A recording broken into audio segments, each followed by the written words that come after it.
সেই পর্যন্ত বিএনপিকে সাপোর্ট করবে যতক্ষণ না তার বন্ধু আওয়ামী লীগকে একটু গুছিয়ে আনতে পারবে। যেই সব ছেলে মেয়ে আজ থেকে 10 মাস আগে 250-300 টাকার টি শার্ট পরতো, কাউকে ছোট করে বলছি না, আমার লাইফ আমাকে বুঝতে হবে, এখন সে যদি সারাদিন মার্সিডিজ বেঞ্জ নিয়ে ঘোরে, সে ব্র্যান্ডেড টি শার্ট ছাড়া পরে না। আমার ফোনটা আইফোন হলে তো আমার আপনার জিজ্ঞেস করতে পারতে হবে যে তুমি ইউনিভার্সিটিতে স্যালারি পাও এই কয় টাকা, তোমার বাসা ভাড়া এই কয় টাকা, তোমার আইফোন দিচ্ছে কে? যদি কেউ মাগনাও দিয়ে থাকে তাহলে সেইটা আমাকে কোন কারণে দিচ্ছে, এটা তো আমাকে আপনাদের জিজ্ঞেস করতে হবে। আপনারা কি আমাদের সেই ছাত্রদেরকে জিজ্ঞেস করি? মুশকিলটা হলো যাদেরকে দিয়ে বিপ্লব করবেন তারাও আসন বিন্যাস নিয়ে ব্যস্ত আছে।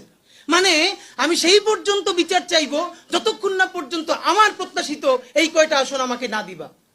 আমরা এই অমুক দল থেকে এই কয়টা আসন চাইছি এবং এই আসন চাইছি, যদি দিয়ে দাও তাহলে আর বিচার নিয়ে কোনো কথা নাই, তাহলে আর কোনো সংস্কার নিয়ে কথা নাই।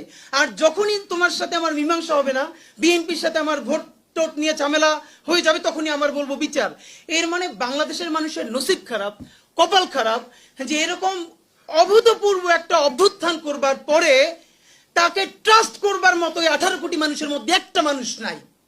এর সে বদনসিব হয় না যে এই লোকটার দিকে চক্ষু বন্ধ করে বলা যায় এই ছেলেটা এই মেয়েটা মরে যাবে কিন্তু দুর্নীতিগ্রস্ত হবে না, এই ছেলেটা এই মেয়েটা মরে যাবে কিন্তু ভারতের সেবাদাস হবে না, স্বাধীনতা সার্বভৌমত্ব বিকিয়ে দেবে না।